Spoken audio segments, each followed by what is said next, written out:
el autor Eduardo Schindler, que tenemos acá el honor de presentar. Eduardo es economista de la Universidad Católica, ha tenido una destacada trayectoria profesional en Suiza, donde también hizo su PhD, y hoy día nos presenta una investigación que ha llevado desarrollando y estudiando durante varios años sobre la democracia directa y cómo la democracia directa puede aportar al desarrollo y prosperidad de Chile. Así que sin más preámbulo, los dejo con Eduardo. Un aplauso, por favor.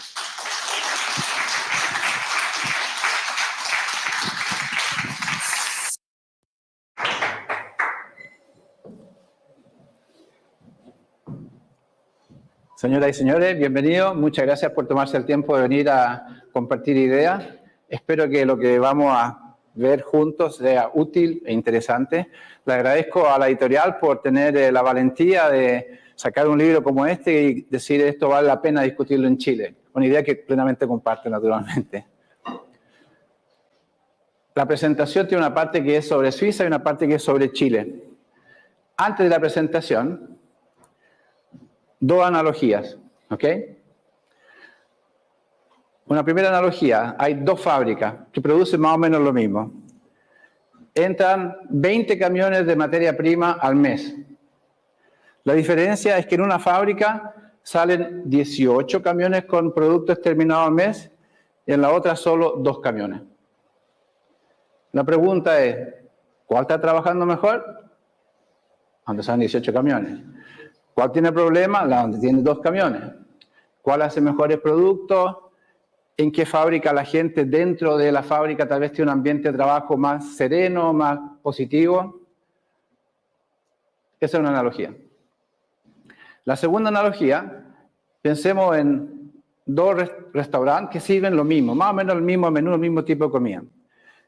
Y la única diferencia sustancial entre los 2 restaurantes es que en uno de ellos, si a la gente no le gusta lo que llegó la comida, se lo puede mandar al cocinero de vuelta.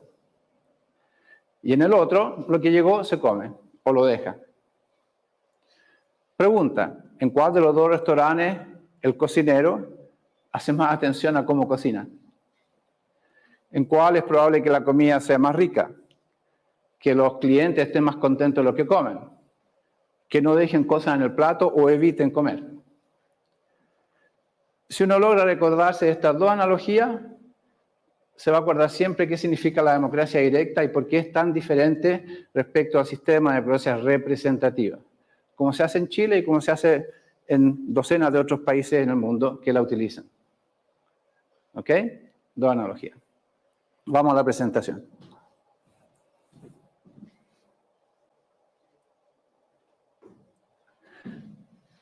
Este es el aspecto más folclórico de la democracia directa. No aparece en televisión de vez en cuando, en que uno tiene la noción que se junta toda la gente en un lugar común y se va votando un tema en que la gente alza la mano para decir que sí o que no.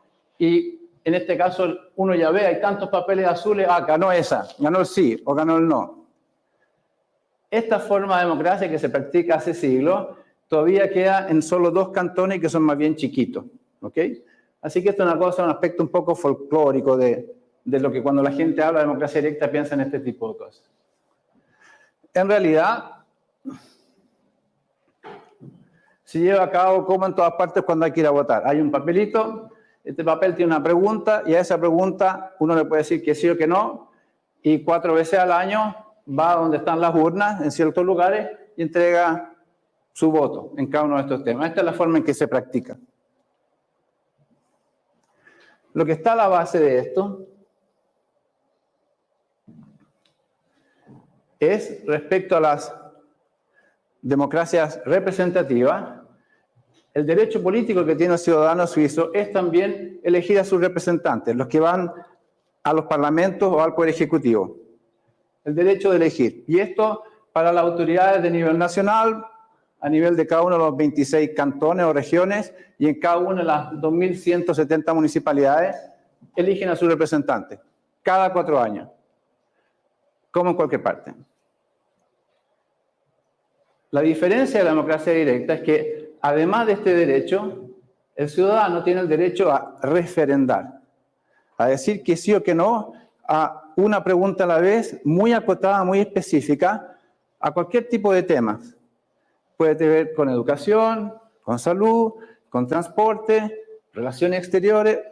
No hay límites en respecto a qué tipo de cosas uno le puede dar su opinión. Y esto hay tres tipos en el caso de Suiza. Hay ciertos referendos que son obligatorios, en el sentido de que por ley se dice que si se pasa una nueva legislación o si se cambia una legislación de un cierto nivel definido por ley, entonces entra en vigor solo a condición de que sea votado y aprobado por la ciudadanía. En forma explícita, hay que ir a votar.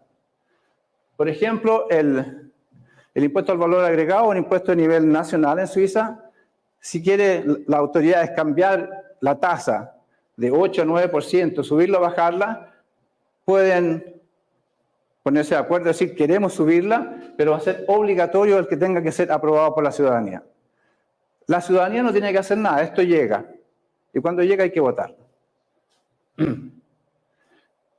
La otra forma del derecho a referendar requiere que la gente haga algo para poder llegar a un voto.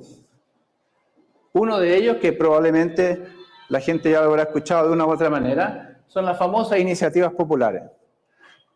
La gente en Suiza, el ciudadano, tiene en cualquier momento la posibilidad de juntar un cierto número de firmas sobre un tema específico y proponerlo como una nueva ley, una modificación a la ley, proponer un cierto tipo de gasto, cualquier tipo de idea. Y a través de esa iniciativa popular empujar algo en la agenda política que la clase política no estaba considerando. El otro, que son los referendos facultativos, y esto es muy importante, es la noción que todo lo que hacen las autoridades, toda decisión en términos de legislación, de cierto tipo de gastos, asignación de recursos, todo lo que hace la autoridad en cualquiera de los tres niveles, puede ser aprobado por las autoridades, pero la ciudadanía tiene el derecho de objetarlo. Al 100% de lo que se decide, tiene el derecho. Y por eso es facultativo en el sentido que puede que lo haga o puede que no lo haga. Está a discreción de la ciudadanía si quieren objetar una cosa específica que las autoridades han decidido. Y estos derechos a referendar se aplican en temas de nivel nacional, que afectan a toda la ciudadanía, a nivel de cada uno de los 26 cantones, cada uno de ellos con su propia agenda, y también al nivel de cada una de las municipalidades. Por ejemplo, temas de municipalidades, en donde yo vivo, querían juntar a los bomberos. Así que cuando llega la sesión de referendo, se le pregunta a la gente de la comuna donde nosotros vivimos y de la comuna al lado, ¿estamos de acuerdo que juntamos los bomberos? Y la gente dice que sí o que no. Una cosa muy pragmática, muy acotada.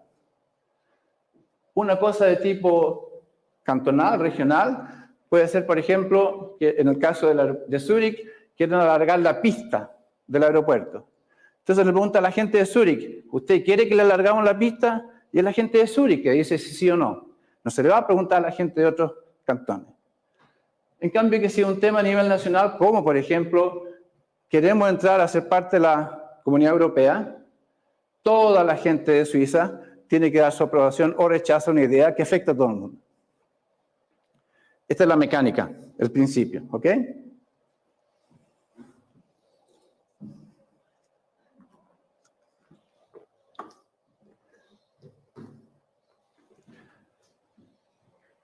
Para ilustrarlo en términos de una diferencia sustancial de cómo funciona la democracia representativa y la democracia directa, es que, como en la democracia representativa, se eligen personas cada 4 o 5 años. Lo mismo que en otras naciones. La diferencia es que en Suiza, cada 3 meses, hay estas sesiones de referendo. Y las actuales están programadas ya hasta el año 2045. Se sabe en marzo, en junio, en septiembre, en noviembre. Y en cada una de estas sesiones se votan entre 7 y 8 temas. 2 nacionales, 2 del cantón y tal vez uno de la comuna donde vive. Y así se va en este ritmo de referendo en referendo, que la gente va diciendo que sí o que no, y con ello tomando la decisión final a que los actos decididos por las autoridades entren o no entren en vigor. Dan su aprobación formal o su rechazo. ¿Ok? Ya con esto les anticipo que justamente el hecho de que la gente cada 3 meses vaya ejercitando su capacidad de razonamiento, de evaluar argumentos en pro y en contra de temas de toda índole de interés público, es un ejercitar del sentido común de la persona de 18 años, 28 años y algo que no para nunca.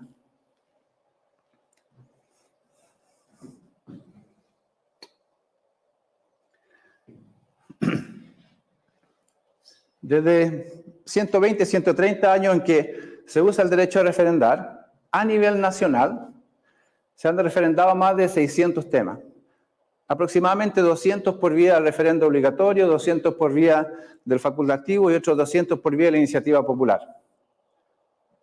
Lo que tenemos aquí es la estadística de la agenda política que trabaja el Parlamento con el Ejecutivo en Suiza en los últimos 4 periodos legislativos, en los últimos 16 años. Y de los 1038 temas, dossiers que fueron discutidos y trabajados, que eran parte de la agenda política, lo que llega a través del derecho de referendar es el 4% de toda la agenda. O sea, a nivel del input del proceso político, estamos que de los 20 camiones que entran cada mes, un camión viene de la ciudadanía. Y todos los otros 19 vienen de los representantes elegidos, particularmente del Ejecutivo, del Gobierno, y en parte de los parlamentarios. Esta es la misma fuente que en la democracia representativa 1 a 1. Y esto ya indica, haciendo un paso adelante, que si uno piensa en por qué la democracia directa puede ser tan diferente a cómo funciona y los resultados de la democracia representativa, ya este gráfico deja en claro que no es por la vía del input. No puede ser por la vía del input, es muy marginal. ¿Ok? Hay un proceso y viene un output. Aquí tenemos de nuevo, para este periodo legislativo, los 1038 temas que fueron procesados por el sistema. Y el resultado es que el 90% de todo lo que procesa el sistema, la discusión entre el Parlamento y el Ejecutivo, llega a ser promulgado. Se ponen de acuerdo y dicen, lo hacemos y se hace de esta manera. Y el 10% se queda pegado o se deshace, no va para adelante, no llega a ser propuesto a la ciudadanía. Y el siguiente paso es que el output del proceso político, como habíamos dicho a través de los referendos facultativos, el 100% de lo promulgado, todo lo promulgado, puede ser objetado. Y en estos 16 años, la parte que fue objetada fue solo el 7% de esto. Y el otro 93% que podría haber sido objetado no es objetado porque la gente encuentra que lo que le mandó el cocinero está tan bueno que me lo como. Así que entra en vigor tal cual como lo decían las autoridades. Y de este 7% que fue objetado, una porción uno lo trata de objetar pero no junta las firmas, así que también entra en vigor. Y de lo que al final se vota por vía de un referendo facultativo, la mitad recibe el lo paramos y la otra mitad entra en vigor de todas maneras, tal como lo querían las autoridades. Y lo que tenemos es justamente el hecho que la dinámica del proceso político en Suiza tiene una efectividad extraordinaria. Aquí tenemos los 18 camiones que salen. De todo lo que entró al sistema, de los 20, hay 18 camiones que están saliendo. Y los 18 camiones, 17, la gente los deja pasar sin decir nada al respecto. Y para poner esto en perspectiva, recordemos este 90%, lo podemos comparar con un país que a menudo lo presentan como el ejemplo de la democracia, Estados Unidos.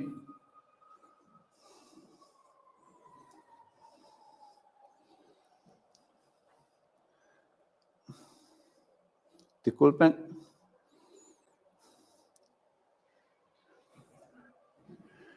Lo que tenemos aquí es lo que les mostré antes de los 4 periodos legislativos en Suiza, el 90% que ha sido promulgado. En los últimos 20 años en Estados Unidos, 5 periodos legislativos más o menos, lo que se promulga en el mejor interés del pueblo americano es el 7%. Y el otro 90%, disculpe que use esta expresión, es aire caliente que se queda dando vuelta. O que sale y vuelve al sistema. Son los evergreen. ¿Ok? Y justifica un parlamento que trabaja 100%, que está siempre ocupado, que está siempre bloqueando lo que el gobierno... ¿Ok? Son 2 mundos completamente diferentes. En Suiza, 18 camiones salen. En Estados Unidos, 2 camiones salen. Y si ya se pueden imaginar o anticipar, ¿qué significa para una nación, 2 naciones, en que la fábrica de crear bienestar, un cuerpo de leyes de calidad, van trabajando con una diversidad en términos de efectividad, que son 2 mundos aparte? Pasan 5 años, 10 años, 50 años, y esta brecha no puede ser más que agrandarse.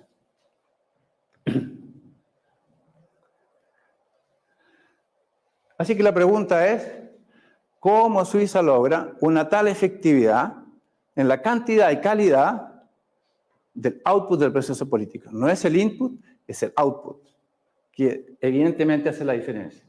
Y lo que está detrás, el derecho a refrendar, la democracia directa. Y no es lo único, hay elementos de los gobiernos colegiales. Y esta gran efectividad del sistema la he tratado de reflejar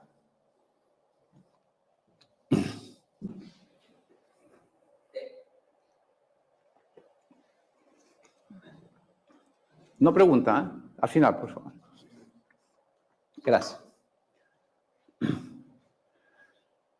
Después de muchos años de tratar de entender cómo este cubo de Rubik funciona y se cierra, lo que he tratado de ilustrar aquí es que si uno ve todo el impacto que tiene la democracia directa en el mejor funcionamiento del Estado, en términos generales, hay una parte que es la parte visible y explícita que se deriva de las votaciones trimestrales, de la cual hablan todos los periodistas, comentan que dijeron que sí o que no, un tema, otro tema, etc. Eso es lo visible, así que toda la gente puede comentar al respecto.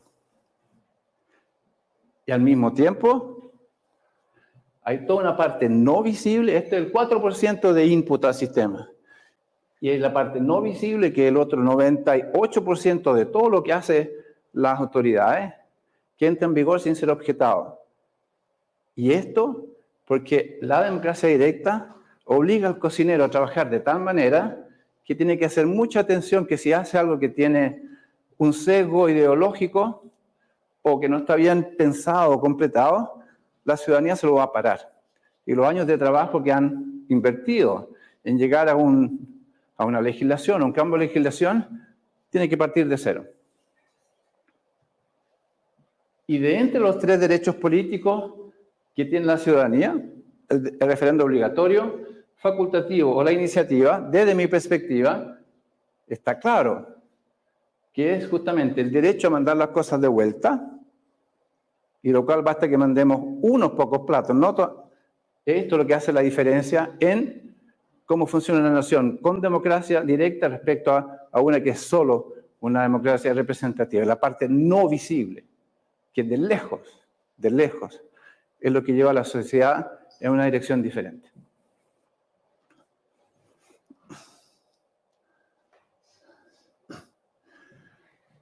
A la base de esto, este derecho a referendar, desde el punto de vista tal vez jurídico, el resultado de tener este derecho es que le permite a una sociedad que tiene este instrumento el ir tejiendo a lo largo del tiempo un cuerpo de leyes sobre el cual reposa el Estado de Derecho que rige la vida en comunidad, de calidad superior, yo diría muy superior, al cuerpo de leyes que las democracias representativas están en condiciones de elaborar. Y se llega a esto, uno, por el paradigma simple que nada entra en vigor sin la aprobación explícita o implícita de la mayoría de la ciudadanía. Nada entra en vigor. Temas de nivel nacional, de nivel cantonal o de nivel municipal. Y el segundo elemento asociado a esto es que este es el test de la blancura, ¿no? Es que el juez que dice que sí o que no es una ciudadanía que con la práctica de ir votando cada 3 meses sobre una diversidad inmensa de temas, habiendo hecho el error de haber dicho que sí cuando quería haber dicho que no, las consecuencias las absorbo yo, no lo puedo delegar a otra gente. Tenemos que el juez, con el tiempo, va siendo muy bien preparado y va tomando decisiones mucho más coherentes, esta vez, y consistentes que las que llegan de la clase política. Y este es el mecanismo que yo lo llamo la llave maestra, que le permite a una sociedad, cuando la tiene, esta llave maestra, elaborar un cuerpo de leyes que, si pensamos en calidad de mejor o peor, va a niveles, esto es como una pared, digamos, y con esta llave uno abre la pared y puede acceder a niveles justamente de cuerpo de leyes que están muy por encima de lo que están en condiciones de hacer las democracias representativas, cualquier democracia representativa. Y el proceso no para aquí, este es el punto de partida. Este proceso de generar un cuerpo de ley superior desencadena una serie de otros que van, por ejemplo, a la efectividad, estabilidad, continuidad que tiene el Estado de Derecho de la nación. Estamos en un país en que no tiene los vaivenes de un régimen que llega y se pasa el primer año deshaciendo lo que hizo el régimen anterior. Y le quedan 2 años para tratar de forzar el suyo, y en el 4.º año empieza a pensar en las elecciones. La ciudadanía no piensa a 4 años. La ciudadanía piensa a 20 años, a 30 años. Entonces, como es el juez que le aplica el test de la blancura, la decisión de sí o no tiene obviamente un elemento de ideología, de orientación política, pero no trabaja a 4 años, ni a 2. El hecho de tener justamente un Estado de Derecho tan sólido y estable lleva a un nivel de credibilidad y a fiabilidad incomparable del Estado. Hoy día en la mañana hablaba con alguien respecto de esto y me dice, ¿y por qué eso es importante? En este momento Italia se refinancia al 5,5%. Alemania lo hace al 4%. O sea, Italia paga el 1,5% sobre su deuda pública cada año por décadas. Suiza se refinancia al 0%. La gente quiere comprar algo que está en franco suizo. Entonces imaginemos, yo me refinancio al 0 a 30 años, tengo un país al lado que se refinancia al 3% y tengo otro que se refinancia al 5%. Es inevitable en qué dirección van a ir uno o el otro. Y de esta forma, todos estos procesos llevan a un nivel, acumulación de reacción de capital, pleno empleo, suben los sueldos y empezamos a llegar a justamente una situación económica que, para los que han estado en Suiza, preguntan, ¿han visto bolsones de pobreza en Suiza? ¿Han visto barrios, regiones en que uno ve evidentemente pobreza o miseria? No hay.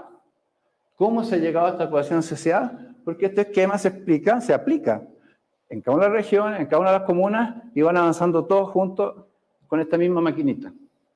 Y cuando llegamos a esto, el sistema se cierra en que la ciudadanía, partiendo de una gente relativamente humilde, se va enriqueciendo, se va autoeducando, va creciendo en su formación cívica, y empezamos con el ciclo que se repite a un ritmo de 2 años, de 5 años, etc. Y si ponemos esto de 130 años, Primera Guerra Mundial, Segunda Guerra Mundial, el régimen del patrón de oro, etc., naturalmente estamos en un país que está navegando de otra manera. ¿Cómo esto funciona? Es lo que está escrito en mi primer libro, La receta mágica de Suiza. ¿Cuáles son los mecanismos que llevan a esto e interactúan entre ellos para tener este círculo virtuoso que Suiza, a partir de un país pobre y sin recursos naturales, de lejos es el más rico del planeta, de lejos. Y no solo en riqueza, sino que también en libertad y responsabilidad cívica de su ciudadanía. Lo que hay aquí hay 2 cosas. Uno es que, desde mi perspectiva, en esta dimensión, tenemos lo que les estaba diciendo, este mecanismo, la llave maestra de la calidad del cuerpo de leyes que va tejiendo la ciudadanía. Esto lo asocio con la palabra libertad, para simplificar. ¿Tengo más libertad o menos libertad? Mejor el cuerpo de leyes que tengo, soy más libre, y viceversa. Y esto desencadena el proceso que expliqué antes, llevando a obtener la sociedad logros en dimensiones que todas las naciones quieren, pero muy pocas acceden. Un nivel de seguridad inigualado, un nivel de prosperidad inigualado, equidad, cohesión social, etc. Este es el catalizador, esos son los resultados que se obtienen. Y en el caso de Suiza, el ejemplo es muy claro. La libertad antecede la prosperidad y no a la inversa. La Constitución que existe hoy por hoy se implementó en 1848. 20 años después se introdujo el derecho al referéndum facultativo y 20 años después se introdujo el derecho a la iniciativa popular. Desde el 1890 hasta ahora, Suiza, que ya estaba ahí, el viaje ha sido en las dos direcciones, a mayor libertad y por sobre todo, lo más evidente, de un país. Esto hay que tratar de ponerse en la cabeza porque no es simple. En el 1890, el Producto Interno Bruto de todos los países, no solo Suiza, era el 80% de la agricultura. La revolución industrial todavía estaba, ¿ok? Y estamos hablando de un país en que el 70% de su territorio son montañas.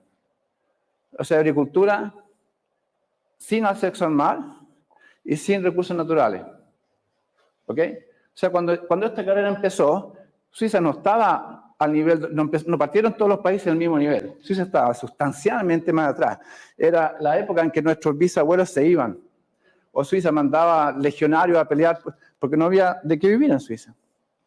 Y cuando esto se empieza a colocar y empieza a moverse, en el 1915, estos son 25 años después, Suiza se transformó de ser un exportador de gente a importador de gente. El proceso de industrialización que se generó a partir de esto, ya en la Primera Guerra Mundial, había más de 350.000 personas que habían entrado a Suiza para nutrir las industrias que estaban empezando a emerger. Y de ahí sigue para adelante. No se olviden de este gráfico, por favor, ¿eh?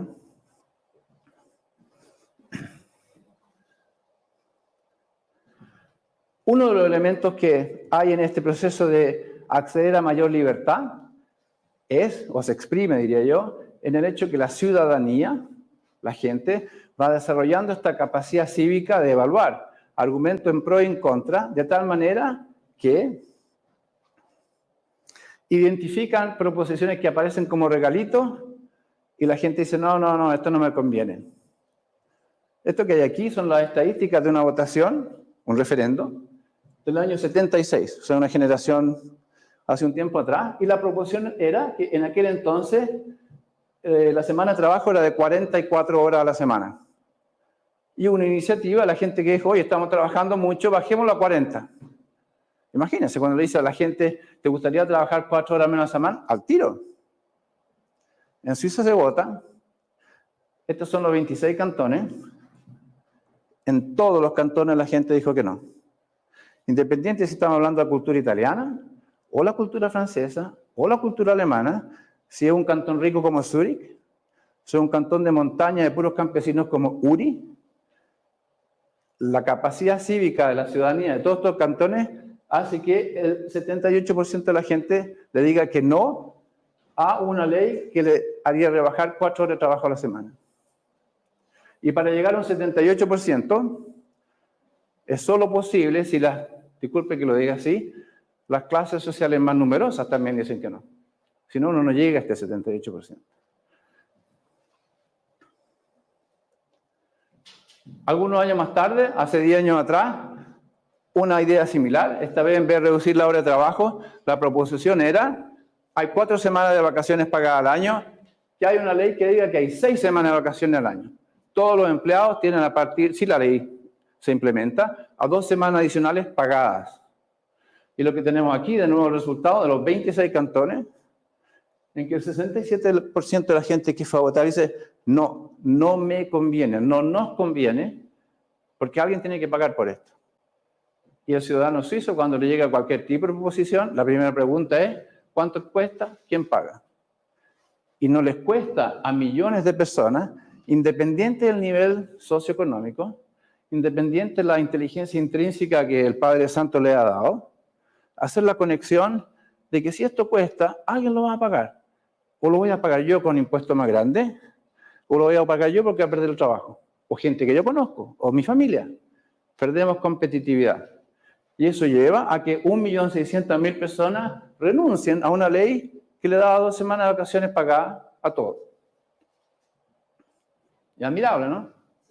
Cuando la gente en Suiza le cuenta, oye, votamos esto, la gente dice, ¿cómo? Votan una cosa así. Y 2/3 de la gente dice que no. No se puede explicar en 2 minutos. Si uno no entiende todo lo que está detrás. Ok. Eso es la dimensión un poco libertad. Cuando les digo que hay una mayor prosperidad, para ponerlo en perspectiva, disculpe que tal vez es demasiado técnico así, pero hay que ponerlo en perspectiva. En el año 2022, el país que paga el salario neto más alto del mundo, $6.100, Suiza.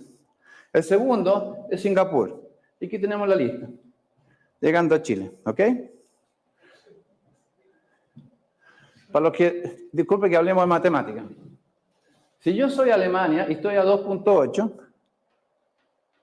y quiero llegar a 6 y mi salario real crece al 1 o 2% al año, ¿cuántos años necesita Alemania para llegar a 6? Asumiendo que Suiza se queda parado. ¿Cuántos años? ¿60?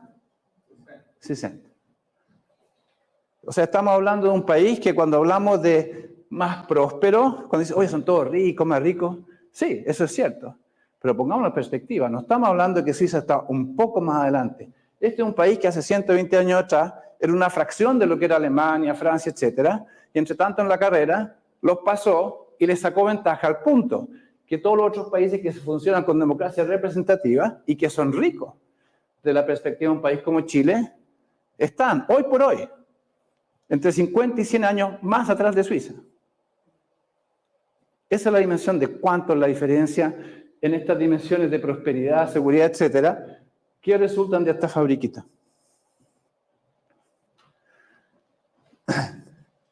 Otra forma de libertad, tal vez ustedes no saben, en Suiza no hay un presidente o un primer ministro, es un grupo de personas, 5 o 7 personas que son el poder ejecutivo, ¿no? Les voy a mostrar alguna foto, mira. Son 7 personas. ¿Ok? Los suizos que están aquí sentados los reconocen a todos, ¿no es cierto? Estos son 4 de los 7 miembros del Poder Ejecutivo de Suiza, volviendo a su oficina después de tener una reunión en el Banco Central, en las calles de Berna, el año 2011. ¿Ok? ¿Ven este señor de aquí?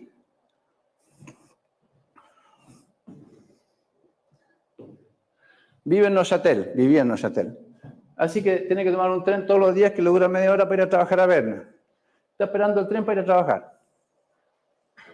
Uno de los 7 miembros del Consejo Federal.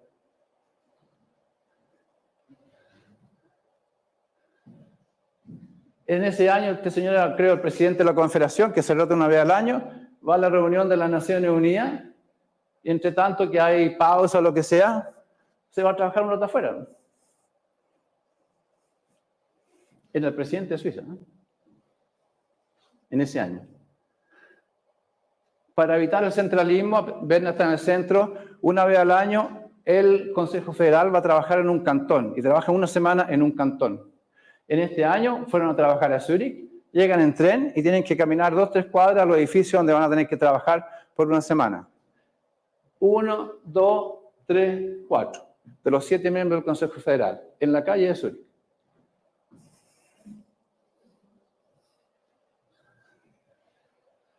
Dos miembros el año 21, durante el COVID, entre paréntesis.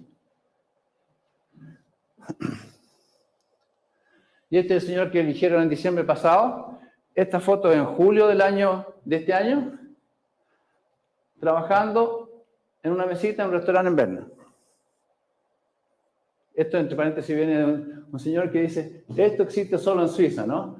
Un Bundesrat que trabaja en, etcétera, dice, ocupémonos de que Suiza siga siguiendo una cosa así, digamos. Es el comentario de la persona que circuló esto, porque estaba sentado al lado y tomó la foto. ¿Cuál es el común denominador de toda esta foto? ¿Cuál es? Austeridad, bravo. ¿Cuál otra? Seguridad, ¿en qué sentido? No hay guardaespaldas. No hay periodistas. No hay mirones. Bravo. Ese es también el elemento que hay detrás. Pero el punto que yo quería ilustrar o compartir es que cuando ustedes lo han escuchado, en Suiza la gente, estas son las personas más altas del sistema político suizo. No estamos hablando de un gobernante. No hay nadie más alto. ¿Ok? Esta gente tiene un nivel de libertad y de vivir una vida normal. Yo pienso en una persona que de repente lo eligen en un cargo y anda con guardaespaldas y policía y choferes y todo. Yo no sé si yo me sentiría muy normal después de 2 o 3 semanas viviendo así. Pero si me eligen a un cargo de mayor responsabilidad, puedo seguir viviendo una vida más o menos. No es que andan siempre sin guardaespaldas. Hay ocasiones que naturalmente tienen guardaespaldas, ¿no? Pero que mi vida puede seguir más o menos de esta manera. Y esto no es un cliché, no es que a ver si me saco una foto para que digan que yo estoy cerca del pueblo. Eso también es libertad. Entonces la pregunta es, cuando uno habla que hay libertad y prosperidad, impresionante. No hay ninguna democracia representativa que, a mi entender, tenga un equivalente de todas estas cosas, en todas estas dimensiones. Así que la proposición provocativa que me sale después de todo esto, desde mi perspectiva, hay 2 tipos de naciones. Si uno tiene la llave maestra, pasa esta pared y porque es capaz de generar un tal nivel de libertad, como resultado, esa nación va a acceder a una lista de cosas: prosperidad, equidad, seguridad, cohesión social, etc. Las democracias representativas, y estoy hablando de todas las democracias como sistema, no están en condiciones, a pesar de que algunas trabajan mejor que otras, no están en condiciones de acceder a tales niveles de libertad. Y por tanto, y eso lo digo en el sentido que no veo ninguna que haya alcanzado. Y me hace pensar que es inalcanzable. Inalcanzable. En tanto no tenga la llave maestra, este proceso que lo lleve en esa dirección.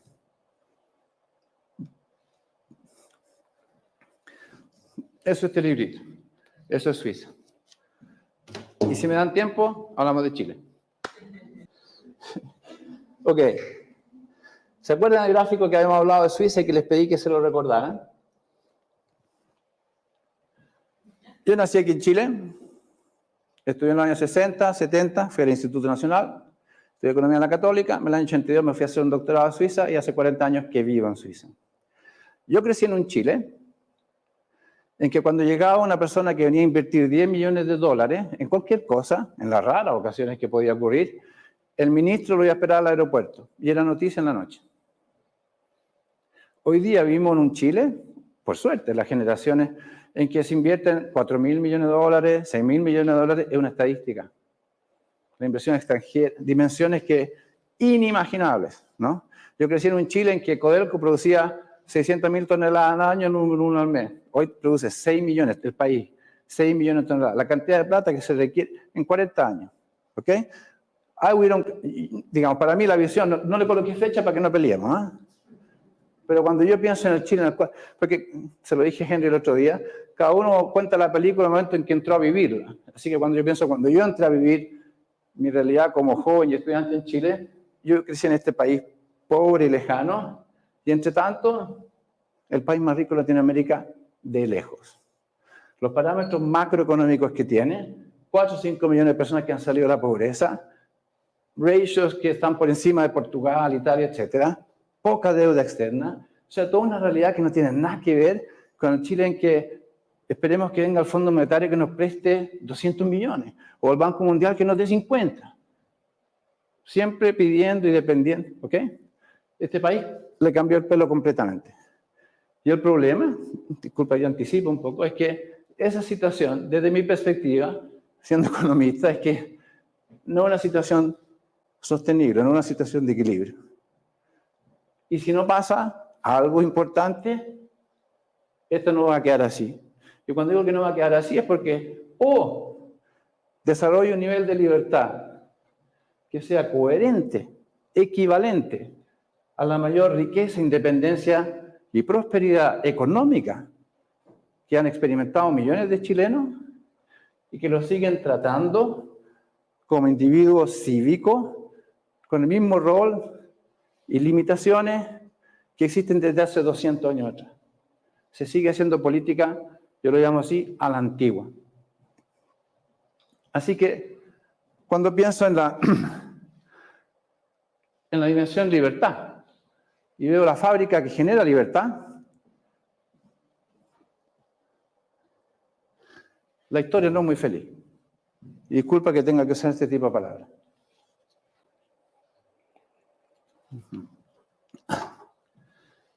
Se vuelve a la democracia el año 90, todo contento.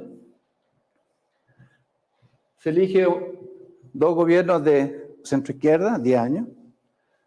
No estamos contentos. Vamos un poco más para allá. Ok. 10 años, 2 gobiernos socialistas. No, todavía no estamos contentos, no es lo que queremos. ¿Qué hacemos?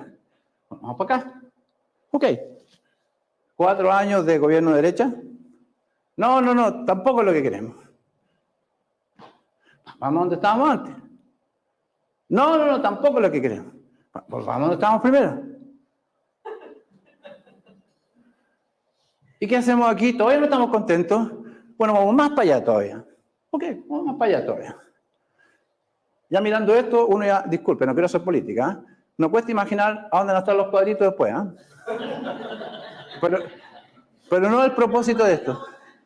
Esto no es el propósito. Lo que quiero decir aquí es que al mismo tiempo de esto, se vuelve la democracia, el nivel de confianza y aceptación de la ciudadanía en los partidos políticos, los líderes políticos, por extensión del Estado, se partió un poco con eso. ¿Ah? Una partida nueva, como se dice en inglés, clean slot, ¿ok? Pasan 10 años, pasan otros 10 años, pasan otros 8 años, y recientemente escuché una entrevista de un señor que mencionaba que esta cifra hoy por hoy es 2. El punto no es que sea 4-2. Les digo las palabras con que yo logro interpretar esto. Aquí se rompió el juguetito de nuevo. Yo no creo que haya ningún partido, ni ninguna persona, individuo, con una mayor dedicación, capacidad o determinación que la que han tenido el señor Lagos, la señora Bachelet, etcétera. Las personas todo el mundo ha tratado de hacer lo mejor que puede. Y son personas en gran medida excepcionales, como individuos. Pero el juguetito se rompió. Y es fácil era decir, el juguetito se rompió porque los niñitos juegan tan mal con esto, que es increíble. Claro, pero todos conocemos los Legos. Tienen 4 puntitas. Si ponemos los Legos uno encima de otro, y un Lego normal, y yo lo tiro, quedan juntos. Si por alguna razón le faltan 2 o 3 puntitas a este Lego, y empezamos a jugar, independiente que juegue con el juguetito, si está mal construido, el juguetito se va a romper. Y cuando yo pienso que se volvió a hacer política a la antigua, se volvió a un sistema político con una dinámica y una forma de operar en que esto es inevitable. Y si pienso que yendo para adelante va a aparecer de nuevo un Mesías, otro partido u otro individuo con capacidades tales que va a revertir este proceso y que nos va a llevar, va a salvar la nación a 8, a 10, a 20, es una ilusión. Y cuando yo pienso a Chile, disculpe que use esta palabra de nuevo, veo una sociedad que se sigue dando vuelta en ciclos de 4 en 4 años de ilusión, desilusión, ilusión, desilusión. Yo me imagino el nivel de desilusión después de haber esperado tanto, llegar a una cosa así, millones de gente con rabia, con angustia, con algo que dice, oye, esto no está funcionando. Así que la fábrica en nuestra dimensión de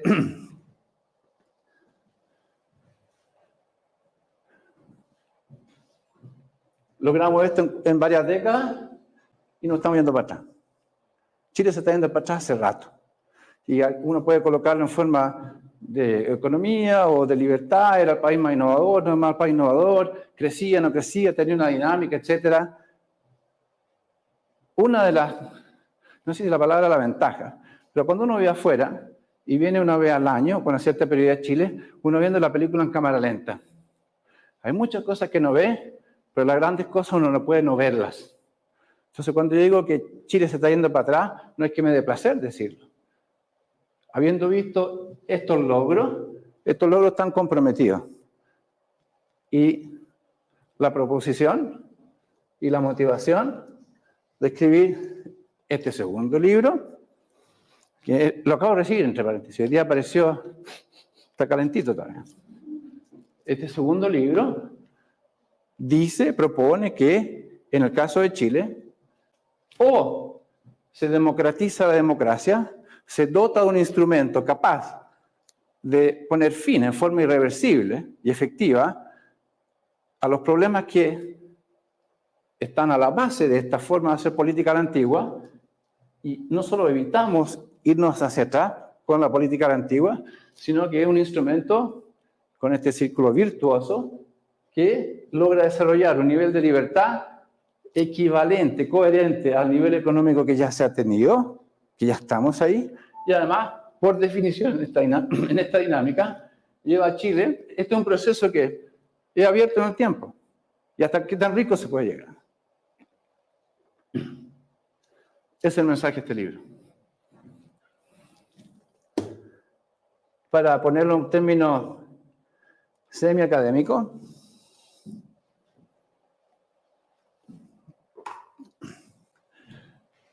cuando yo pienso las causas, los síntomas y los problemas que genera el hacer política a la antigua, la pregunta es, ¿estamos en condiciones de resolver estos problemas a través de la democracia representativa tal como se aplica y se conoce?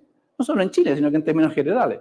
Los problemas de Chile son similares a los que tiene nuestra nación en democracia representativa. O a través de la democracia directa con el referendo trimestral, dándole al ciudadano el derecho de cada 3 meses ejercitar su capacidad y responsabilidad cívica a resolver estos problemas estructurales que son centenarios.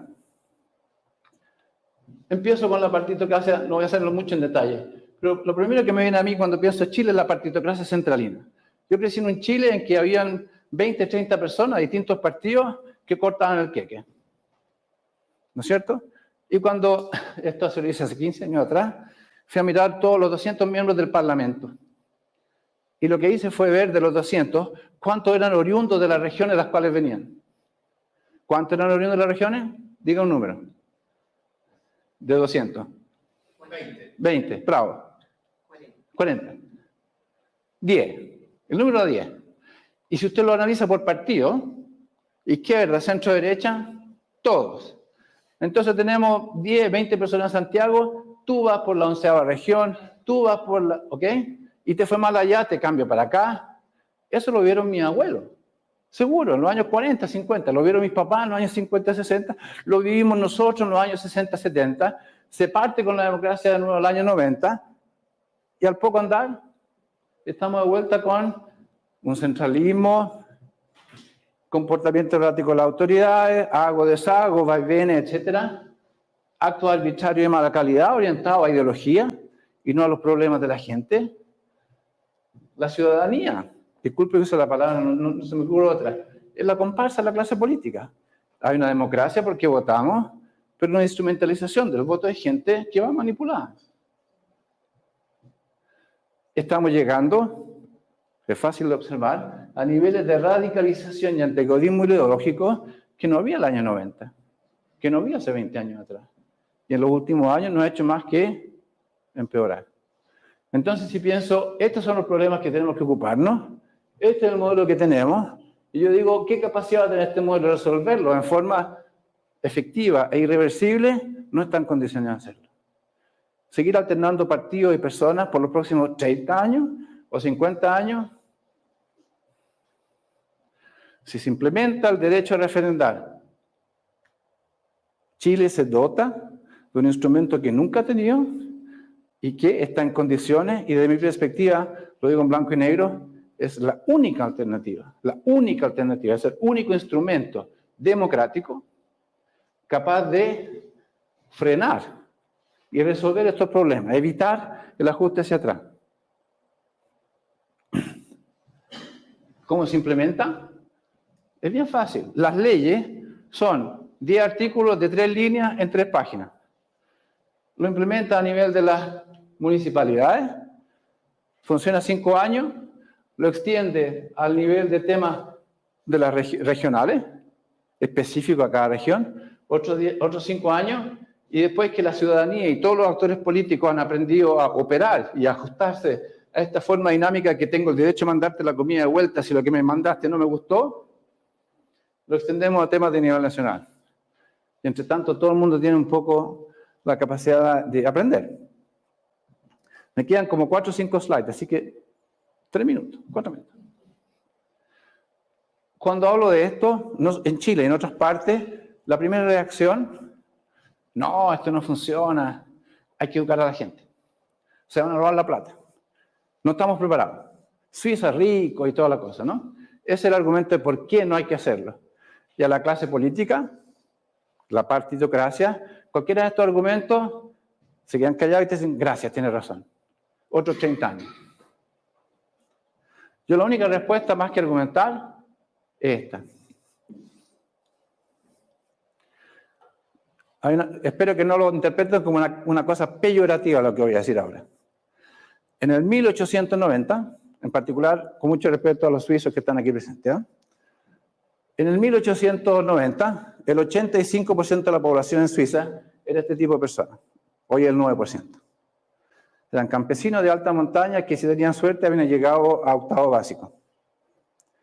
Pero su capacidad, su sentido común, su pragmatismo de evaluar pro y contra de todo tipo de temas, esta es la gente que sacó Suiza adelante. Así que cuando uno piensa en el Chile de hoy o cualquier país, no se puede comparar con el Suiza de hoy. Uno parte donde uno está. Y a partir de ese punto, el resto sigue. Así que pensar que tenemos que educar 14 millones de ciudadanos chilenos con clase y cómo funciona y que diga que sí, que no, es una ilusión. No hay que educar nada. Uno instala, parte como está, y el hecho de que la gente pueda cada 3 meses decir que sí o que no, y cuando se equivoca lo arregla el año próximo, etc. Y asumo las consecuencias de decir que sí o que no, el proceso de aprendizaje va... ¿Ok?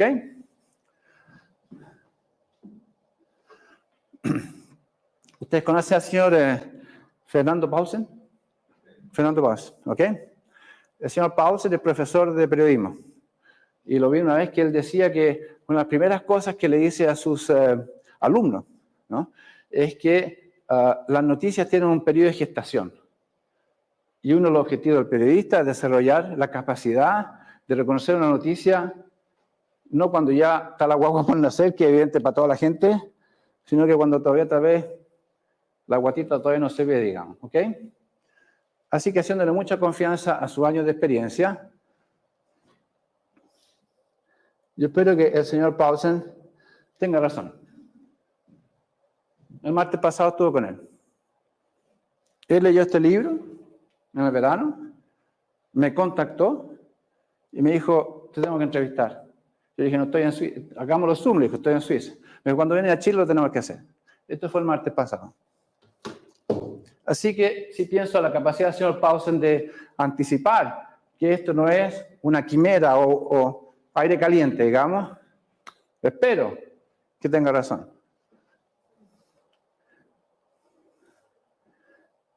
Han habido en 2 días 22.000 visitas a este video.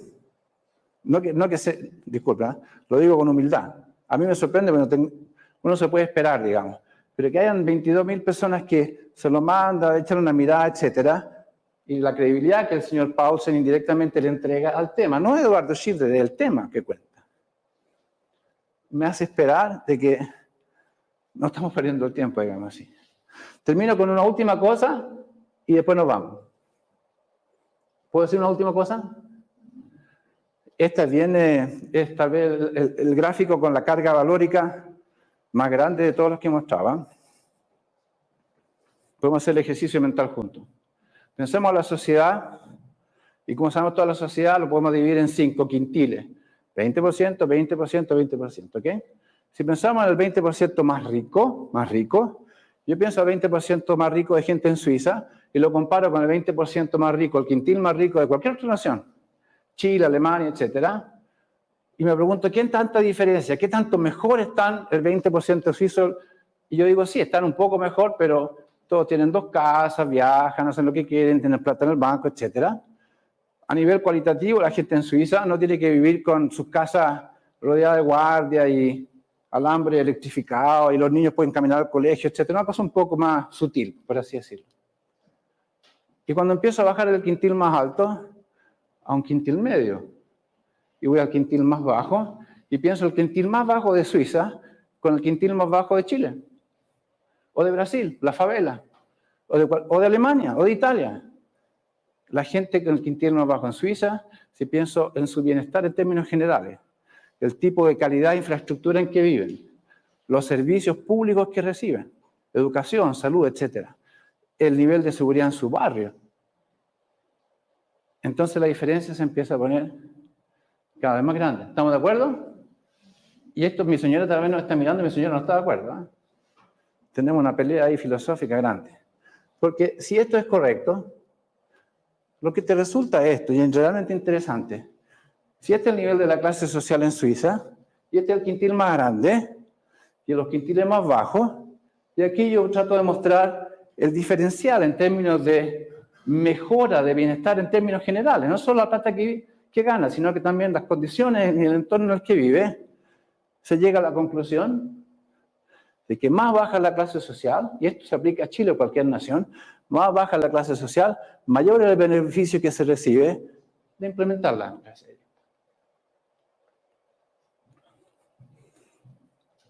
Porque hay que hacerlo en Chile, y como he hablado tanto, se lo dejo ahí para que lo lean y yo tomo agua.